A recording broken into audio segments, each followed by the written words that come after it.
Career goals अपने बनाइए, उसको लिखिए और उसको देखिए कि आप अपने आप को कहाँ देखते हैं 1 साल के बाद, 3 साल, 5 साल के बाद। और फिर आपको, जो मैंने शुरू में बात की ना कि आप देखिए, आप जब हम कहीं जाना चाहते हैं तो सबसे पहले हम डेस्टिनेशन डिसाइड करते हैं कि यार मैंने लाहौर जाना है। द नेक्स्ट स्टेप इज कि फिर मैंने किस से जाना है, डाइवू से जाना है, ट्रेन से जाना है, बस से जाना है, कोच से जाना है। That's the next step.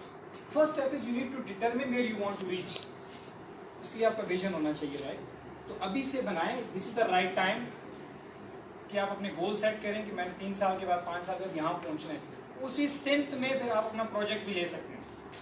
Research आपने सारी लाहौर पे कर ली, जाना आपको स्वाद पड़ गया तो वो सारी रिसर्च भी बेकार गई, और स्वाद जाके आप कहेंगे अब मैं क्या करूँ। तो अभी आप जब प्रोजेक्ट पे इतना काम करेंगे, रिसर्च करेंगे, काम करेंगे, उसके ऊपर मेहनत करेंगे, डाटा कलेक्ट करेंगे और बहुत कुछ करेंगे, तो वो सारा कहीं आगे काम भी आना चाहिए, ठीक है ना? तो अपनी आपकी अगर डायरेक्शन सेट होगी कि यार मैंने जाना इस सिम्प में है, तो फिर क्या होगा, फिर आपके यही रिसर्च का भी काम आएगा। आपको पता है यार मैंने at the end of the day स्वाद ही जाना है, तो ठीक है, स्वाद की मुतालिक डेटा कलेक्ट करना, मैं जिस एग्जाम्पल के तौर पर बोल रहा हूँ कि आप वहाँ पे कैसा मौसम है, कैसे हालात हैं, कैसे वाक़यात हैं, वहाँ पे क्या टेम्परेचर है, and then when you reach there you will have no problem at all. Basic studies आपने पहले से कर रखी है। ये कैरियर सिलेक्शन की वेबसाइट है, आप जाएँ यहाँ पे तो आपको पता चल जाएगा। This will conclude